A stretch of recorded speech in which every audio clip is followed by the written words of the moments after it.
assalamu alaikum bandiraɓe yeɓiyankoɓe Ayawo Pindi TV on calminama on juuram en garti gongol e émission men Gamɗo Jarale émission men hande jaadaten hen koye Ibrahima Diop chercheur en droit public to université Cheikh Anta Diop de Dakar e collègue men Moussa Niang.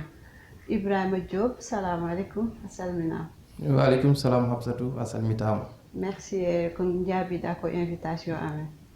Mi yetti dendagal bandiraɓe yeɓiyankoɓe Pindi TV mi weltanimama kadi e invitation mi weltanima on consultant meɗen Moussa Niang.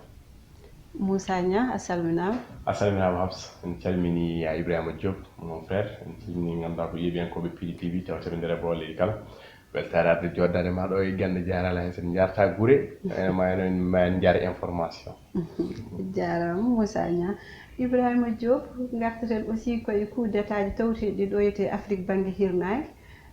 leydi Mali ha joni en haale saaha kal gasta mais huula coup d'état leydi Mali wonto probléme international par ce que yiyama leydi Mali e Russie ne jogdi caɗele seeɗal yiddi goto hen foof heddade ɗum e leydi Mali jinno gartana en e oɗon alhaali. Eyyi Allah jarama a jarama Habsa no mbiɗa ni ko noon Mali kam mataw ko leydi ɓoynude coup d'état ji hayso tawi ko ɓuuri teskede coup d'état ɓurɗo teskede ko ɓoyani ko baɗɗo 2020 mo Ibrahima Boubacar Keita waɗano en taw kadi addi ɗum ko révolte mo militaire ɓe mbanno toon to camp biyeteɗo Kati e caggal muɗum en jii ko lebbi jeenayyi fawi hen coup d'état goɗɗo waɗi e kadi kal coup d'état ji baɗi ɗi fof waɗi ɗum ko militaire en wona civil en saabu coup d'état gadiɗo e waɗi ɗum ko Sadio Camara e kañum wonno Ibrahima Boubacar Keita coup d'état nde Sadio Camara waɗimo coup d'état eɗen gandi wonno caggal ko biyeteɗo colonel Assimi Goïta nde ɓe donki yitade koye mabɓe on coup d'état mo ganduɗa wonno président de transition muɗum ko biyeteɗo Bandaw lebbi jeenayyi pawi hen ɓe mbaɗi coup d'état goɗɗo caggal muɗum woni colonel Assimi Goïta waɗa président de transition eyyi no mbiɗa ni ko addi ɗum tigui rigui e ɗoɗon caɗele ko ɓeydi ɗum tigui rigui kadi ko Mali ne heewi pecce jii ko wayno rébellion en nan toon woni mouvement MNLA ɓen nan toon jii djihadiste en nan toon ko wayno AQMI en yimɓe Al-Qaïda woni Maghreb islamique ko ɓen jeyno sababu ni en 2013 nde ɓe mbaɗi offensive ɓe jiiɗi yanoyde e walla jiiɗi tettoyde capital Mali on saaha Ibrahima Boubacar Keita waɗi ɗaɓɓadi faade leydi France pour heɓa ballal beele ɓe mbawa wadde feere ɓe jaltina ɓeɗon leydi ndi koye on saaha ɓe keeɓi yamirore walla ɓe keeɓi ballal leydi France addude toon contingent wallodirde mabɓe on opération woni biyetenoɗo opération Serval hitande fawi hen o watta Barkane woni 2014 guila nden ha yetti ɗo jaraten ɗo henna oɗo saaha noon hakkude France e Mali ene waɗi caɗele no fewi ko ɗum saabi 31 janvier ɓennuɗo ɗo e caggal nde ɓe mbaɗi coup d'état kamɓe colonel Assimi Goïta hen e konngudi président France Emmanuel Macron sutno fanude e junte militaire o wiide wonde ɓe mbaɗi coup d'état e nder coup d'état e coup d'état e nder coup d'état saabu coup d'état mo Ibrahima Boubacar Keita waɗno on ɓenni kamɓe kadi ɓe mbaɗi e nder hen coup d'état eyyi kan haala noon kamɓe yimɓe Goïta en ɓe walla junte militaire o welani ɗum saabi ɓe beltaki hen ha ɗum ene reɓa ha e 31 janvier ɓennuɗo ɗo henno kadi e konngudi ɗi oɗo Jean-Yves Le Drian woni ministre de la défense France sutno fanude e on junte militaire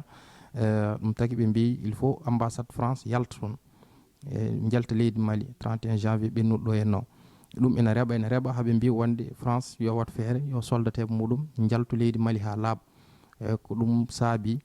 e oɗo saaha leyɗele ɗiɗɗe en jogdi probléme to banggue diplomatie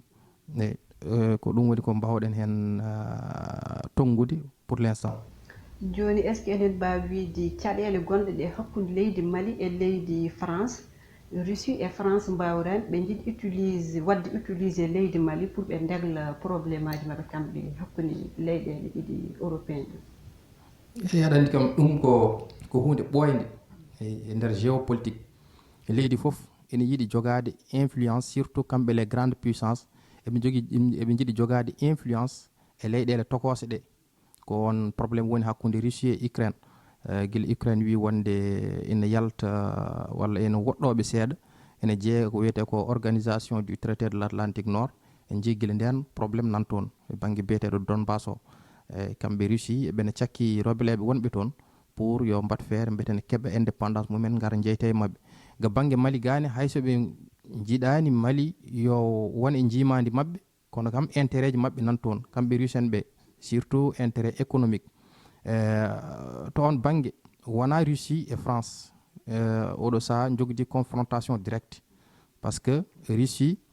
hayso tawi arɓe toon ɓe ko toon jeeya ko Russie jeeya arɓe Mali oɗo saaha wiyeteɓe les Wagner ɓe ko Russie jeeya Russie waɗani ɓe reconnaître ɓe ngala statut légal e nder Russie o dokkuɗoɓe wonde ko wiyete ko société privée kono oɗo saaha ɓe ngari toon hayso ɓe garani dow inde Russie ina tuuma wonde nana caggal saabu kamɓe Wagner en eɓe ɓatti président Russie o woni Vladimir Poutine gueɗe kewɗe eɓe cirlodira e muɗum kadi kamɓe soldateɓe wonɓe e nder Wagner ɓe ko ɓuuren hewde e mabɓe ko yimɓe heptinaɓe e nder armée Russie ko ɓen mbaɗa recruté goni hannde e on société privée biyeteɗo Wagner wadde hayso Russie ala implication directe e on conflit eɗen mbawi wiide kam Wagner en ɓe koye mabɓe jeeya kadi ene jogui toon jaggal no fewi te ɓeɗon Wagner ko ndeɓe gollirto ni ko ɗum ɗon ni ɓeydi leydi France wiide ko kamɓe ɓen ɓe kawrata e territoire goo par ce que kamɓe golle mabɓe c'est légal alors que ɓeɗon nder golle mumen c'est pas légal eyyi no mbiɗen ni ko noon woni statut légal o par ce que Wagner en soɓe jeehi sur le terrain ɓe ngala hay hunde ko waɗi ɓe encadré ɓe ngala encadrement juridique ko wawi wiideɓe e kaaɗe ɗo henna mbaɗe ɗum ɗo henna kala ko ɓe jiiɗi wadde eɓe mbawi ɓernide ɗum kadi hay dosgal gotal wawa wadde ɓe sanctionné par ce que ɓe ngala statut légal donc ko ala jooɗorde walla ala ɗo tugni a wawi wiide aɗa waɗa ɗum sanctionné ko ɗum saabi France e opération Takuba par ce que en jii Barkhane wonti Takuba en 2020 ɓe mbi wonde ɓe mbawa liggodade ɓen woni Wagner en saabu kamɓe soɓe gaari leydi ɓe ngala keerol ɓe ngala ɗo ɓe poti haadde wadde kamɓe tawde ko armée addiɓe to ko armée ɓe jogui ko ɗaɓɓadi leydi Mali wanno pour yoɓe gaar ɓe balla ɗumen ɗum saabinoɓe gaari toon so tawi yeehi ha change avis ɓe mbawa wiide eɓe liggodira e ɓeɗon wiyeteɓe les Wagner en ɓe ganduɗa hande oɗo saaha kala ko jiiɗi gasnude e leydi so tawi keesi ha naati ene mbawi gasnude e leydi ko fawti hen ko Wagner en no mbiɗen ni ko mercenaire en ko yimɓe waɗoɓe mo rendre service joɓa ɗumen eyyi wadde jiida kamɓe ko leydi hakkude leydi e leydi e hakkude leydi e société wona gotum ɓe mbawi wiide ɓe gollodira kadi société o wona société mbaɗaɗo reconnaître ala statut légal Wagner en eɓe jogui koɓe joɓate hitande aɗa wawi wiide eɓe jomno ha 3500 euros est ce que ɗum leydi Mali ina wawi ɗum yobde est ce que ɗo leydi France heedanno ɗo henna Mali ɓeɗo en mbawi ɗon heedande Mali est ce que ɗo opération Takuba heedanno leydi Mali ɗo ɓeɗo en mbawi ɗon heedande leydi Mali ko ɓuuri hen ko raɓɓidde tan kamɓe Wagner en ko ɓeydi addudeɓe toon tigui rigui ko pour beele kamɓe laamiɓe joni ɓe eɓe mbawa hisnude laamu mabɓe wona pour paix walla jaam arta e nder Mali ɓeydu addudeɓe toon tigui rigui waji ɓe saabi tigui rigui noddudeɓe kamɓe Wagner en ɓe yooɓe gaara ɓe ballodira e mumen ko haaɓe mbawa hisnude laamu mabɓe saabu ƴeewi kamɓe Wagner en ko ɓuuren hewde soɓe gaari leydi kamɓe jogoto sécurité lamɓe leydi ndi ɗum ko guila hay centre Afrique hay Syrie ɗo ɓe mbaɗata intervenir ha e Libye leyɗele kewɗe ɓe mbaɗata intervenir kamɓe jogoto no wawi wiide aɗa wawi wiide kamɓe jogoto sécurité leydi ndi ɓeɗoni eɗen gandi ɗoɓe jooɗi ɗo henna kamɓe soldateɓe Mali ɓe laamiɓe joni ɗoɓe jooɗi ɗo henna wona e jonde fewde saabu ɓe keɓani laamu ngu no pooti heɓirde ɗum ni donc il faut ɓe ƴeewa ɓe ganduɗa holniɓe pour ɓe mbawa wadde ɗumen sara mabɓe takko sara mabɓe tawa ina mbawa walludeɓe haaɓe kisna laamu ngu ko ɗum ɓeydi addudeɓe toon kamɓe Wagner en oɗo saaha Moussa Nia ko beddotoɗa e pour caɗele tawteɗe leydi Mali e kono tigi alandi fuccide géopolitique ganda géopoliticien poɗono voilà Ibrahima suude ko min jangi hen ko heewi ko en fait parce que alandi hande ko dilli Afrique de l'Ouest ko woni Guinée Mali seede ko memono Guinée équatoriale e Burkina Faso c'est déplorable ko hunde nde ganduɗa mbawata ɗum yonnude hay saaha goto quoi mais jusqu'à présent ɓe mbiya ko caɗele ɗe ko fonno wonde solution ko kañum woni caɗele holko fonno wonde solution les puissances européennes kamɓe fonno addude ballal mabɓe Afrique ɓe jittene ɗeɗo caɗele c'est vrai kamɓe koye mabɓe min donkini terrorisme les États-Unis e kamɓe gueɗe bannon min donkini ala ko haali enen parce que no wiyre ko matériellement bon voilà nous ne sommes pas prêts à les affronter Mali nin perde oɗon nord mum ça fait combien des années aɗa yeeɗo ganduɗa ko ɓe dogui pays Sénégal des familles séparées tu vois ɓe maayi et aussi en plus de ça en plus de terrorisme il y a guerre interethnique quoi en fait les Dogons les Peul les gueɗe mbarnon franchement ko dilatation kewɗo dillere monde mi sikku hande coup d'état ji so ngari mbaɗi renforcé ɗeɗon caɗole ko jibinata walla mbiyen ko perdinte ɗeɗon leyɗele ko walla ko perdinte Afrique bankirnayi o c'est autre chose alors so koddiɗoma case mum sumi a yiye aɗa yiya onon nendi walla mbiyen onon ndendi paabi walla paabi mon nandi nguɗon tumu alay sago an ƴew ñastade ko ma ko beele ngo wasi yettade ma woni hollum hande enen ko keerol hakkude men e leydi Mali ko keerol hakkude men e Guinée équatoriale eɗen gandi ɗeɗon leyɗe fof to gonɗen ɗo o saaha ene fof ne wawi hewde e Guinée Conakry e gueɗe mbaɗe hande laamu ngu woni ko juuɗe militaire tu vois hankkadi natti sirnade il y a plus de la stabilité dans ces pays mais pourquoi pas hande no wiyama Macky Sall nene jooɗi président de l'Union africaine dossier ji kewɗi nene paadi mum et c'est très important la stabilité ganduɗa ko Afrique banguirnayi mi sigu jamonuji ne ɓennuno Ibrahima aɗa yiyanno des guerres inter état e gueɗe mban noon hande haare ko wotere foti wonande Afrique banguirnayi wona guerre de pouvoir mais ko wadde riwtude ɓen wadduniyankoɓe presque ɓe puɗɗima dañde ganduɗa ko puɗɗima dañde doole walla min puɗɗima dañde sembe aɗa ndara le 4 walla 5 groupe djihadiste enen tawi nder Afrique le Shabab Boko Haram tu vois goɗɗe état islamique en goɗɗe tawi ndara Nigéria ñande fof ko kidnapping Cameroun aussi c'est la même chose Tchad Niger partout peut-être yo Allah juunu nous sommes le seul pays épargné même jusqu'à présent eɗen jettete Allah no fewi mais ko gueɗe ɗe ganduɗa Absa Diallo franchement yaltinde certaines armées ji mi siko France hande fonno wonde ko solution wona problème diplomatie hakkude leydi Mali e gueɗe bannon te ko ɓuuri hen ɗuminde kadi ko yurmede ɓe poti jogade men par ce que kamɓe jogui ganduɗa ko eɗen mbawa waɗirde développé sa yeeɓi ganduɗa ko de Ibrahima Diop en kuccire président Macron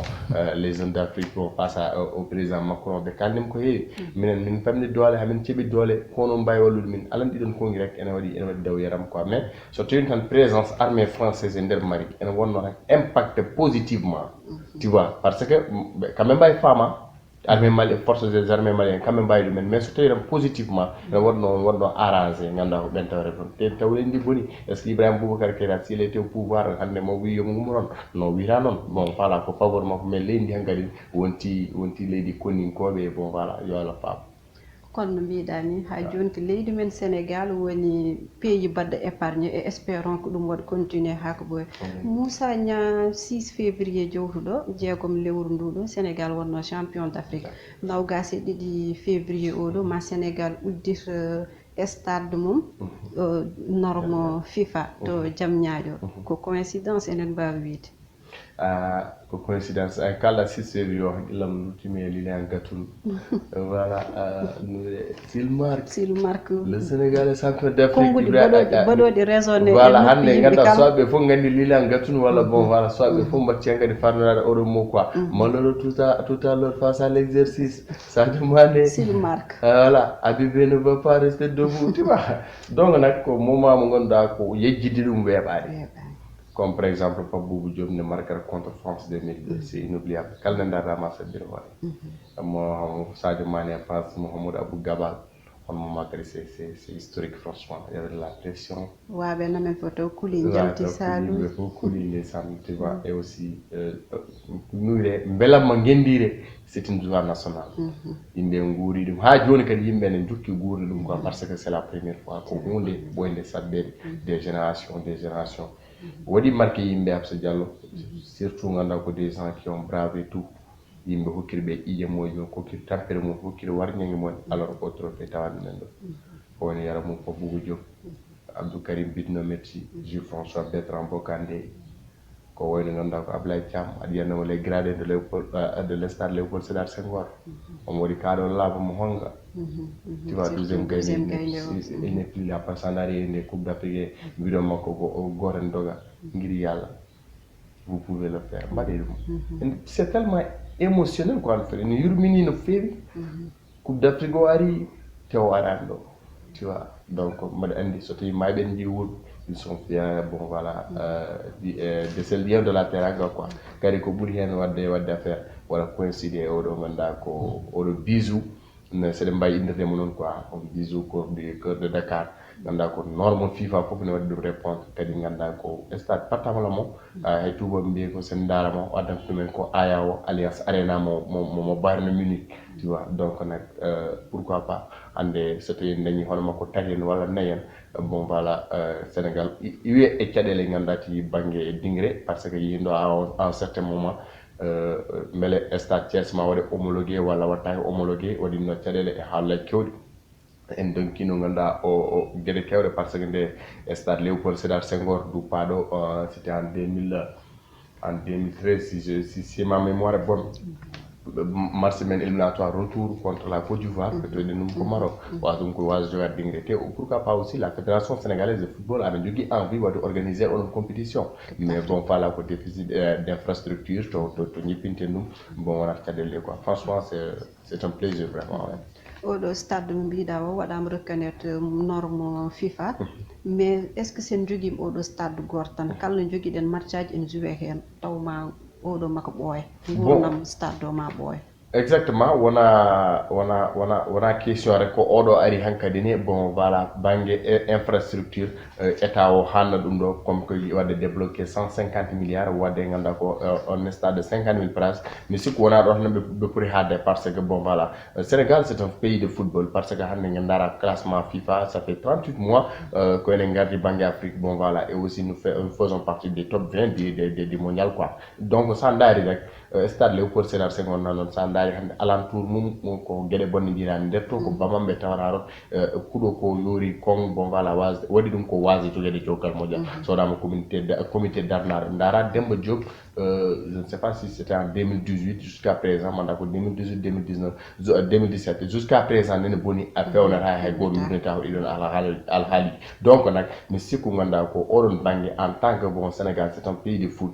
pays kadi mo ganda ko sont les amoureux de foot gandara yidde mabɓe football ko nde oɗo coupe ari dara hakkude Léopold stade ɗum ɗo aéroport Léopold Sédar Senghor et palais ko 7 heures de temps ɗon gandara vraiment et aussi bon voilà c'est dans toutes les 14 régions donc nak bon oɗon fannu oɗon sembe mais regardons le cas du Brésil hande so mbaɗi développé sport ne diani football diani et c'est un plaisir de voir vraiment d'autres stades à Matam à Kolda et pourquoi pas normalement FIFA namnal battinigal ngal woni stade guddirteɗo jang président Macky Sall ƴetti fandare innirta ɗum président Abdoulaye Wade lomto makko on jiirɗa ngal teddugal exactement ko weltare ɓesum Sénégal weltanade kadi e ngoɗon miijo ngo jogui président de la République son excellence Macky Sall miijo ngo vraiment en jonna ɗum mbaɗa ɗum magnifié holno mbaɗirta ɗum magnifié par ce que aéroport international Blaise Diagne nde udditede kanko ƴettin peltal udditi innirde ɗum ganda ko maître Abdoulaye Wade et en ce moment le projet appartenait à maître Abdoulaye Wade ko kanko futno projet taw Allah waɗi ummima e pouvoir donc nak en certain moment yimɓe mbi Abdoulaye Wade guejji e ɗiɗo naforaji ala ko tel n'était pas le cas yidde makko ganda ko kanko Abdoulaye Wade so mayi aéroport ha paari o inde ɗum Blaise Diagne Macky Sall yettini ngoɗon miijo makko hande noon bon voilà o waɗimo immortalisé innetemo oɗo bijou banni walla nden stade patamlomo banni et aussi ɗum ne jeeya ko ɓeydata wadde renforcer walla rapprochement entre la classe politique quoi en fait parce que ɗon eɗen gandi ñawino seeɗa hakkude maître Abdoulaye Wade et président Macky Sall ñawino hande ɗum noon wawi wonde source de rapprochement surtout et vraiment mbaɗa andi wonat ɗum noon quoi parce que kanko hoorema ko jaaɓi oɗon initiative o jaaɓi ganda ko oɗon idée pourquoi pas c'est le Sénégal qui gagne et aussi so inniremo wonta wonta hasard wala wonta bekere par ce que en mbawi les 90% ko Macky Sall dañi politique o c'est grâce à maître Abdoulaye Wade wonde président de l'Assemblée wonde ministre de l'Intérieur wonde ganduɗa ko premier ministre e gueɗe mbaɗno directeur Petrosen donc nak c'était un accueil quoi Abdoulaye Wade nanninomo e nder hoore mum mais la politique avec ses réalités hay goto wawa ganduɗa ko goto wawa famde ɗum dal en fait politique ko noon way mais surtout les liens bon voilà qui étaient ɗeɗon lien ngaji ganduɗa ko ɓeyde wadde renforcé c'est le Sénégal qui gagne nous avons besoin de stabilité Ibrahima holko kalta e teddugal mo Macky Sall rutti lomtomo mo innirde ɗum o stade eyyi ko hunde moƴƴere par ce que no ñawiri joni ni ɗesino hakkude mabɓe ɗesino tufnude seeɗa e surtout e ka Karim Wade arrestation muɗum nani hen haaluji kewɗi ha caggal muɗum élection présidentielle 2019 jii caɗele dañaɗe hen ɗum ɗon foof hande so Allah waklitiri ɗum ni ha waati ni hakkude mabɓe waati ni vraiment kadi ko hunde yiɗande no fewi taw kadi koye gurdam Abdoulaye Wade ɗum hawri wona hunde wemde Allah wurnima hawre ɗum ɗo hen vraiment ko weltare hen no fewi eyyi ko wona ɗum ko kadi en jii kanko président Macky Sall o dañi chance uji ɗiɗi chance gadano ko le 15 walla le 5 jinnomi wiide 5 février o waɗama président union africaine en exercice le 6 Sénégal ƴetti ko woni champion d'Afrique wadde ko weltare hen no fewi eyyi ɗum ɗon kam so tawi kadi oɗo biso no ñawiri ni dañama walla waɗanoma ko ɓooyi ni kono kam ɓeydoto kadi firñinde gueɗe ɗe koko Sénégal woni champion d'Afrique ko woni inauguration oɗo stade mbaɗaɗo min jii kadi ma jiiɗo en footballeur uji kewɗi ma en jiiɗo en spécialiste football en hewɓe e ndiɗo leydi vraiment hande eɗen mbawi Sénégal ko nation de football ayi nde Sénégal ƴetti kumde kamɓe Claude Leroy en Philippe Doucet en mo yimɓe ganduɗa andunoɓe bal mbi ko on a réparé une anomalie parce que Sénégal ko leydi keptinadi e banggue football joɗorade ɗum ni hen ko foti ni ƴettani coupe vraiment wona la donc ko anomalie voilà on a réparé l'anomalie une étoile sur le maillot quoi e aussi no président Macky Sall waɗi ni enen jakori saaha kala ɗum ɗon en won par ce que neɗɗo sen waɗe rendre hommage yo waɗe rendre hommage guile gurnam muɗum wasa ɓappede ha yalta ado Moussa Nia a jarama e dusugol merci beaucoup Ibrahima merci beaucoup e wadde répondre invitation merci absolument mbiɗa waɗa profiter de l'occasion aussi pour salminde directeur am thèse woni professeur Samba Thiam mi waɗimo kankone rendre hommage à travers oɗo émission gorko mo o merci le doyen de la faculté des sciences juridiques et politiques on jarama bandiraɓe ha gongol inchallah Allah jarama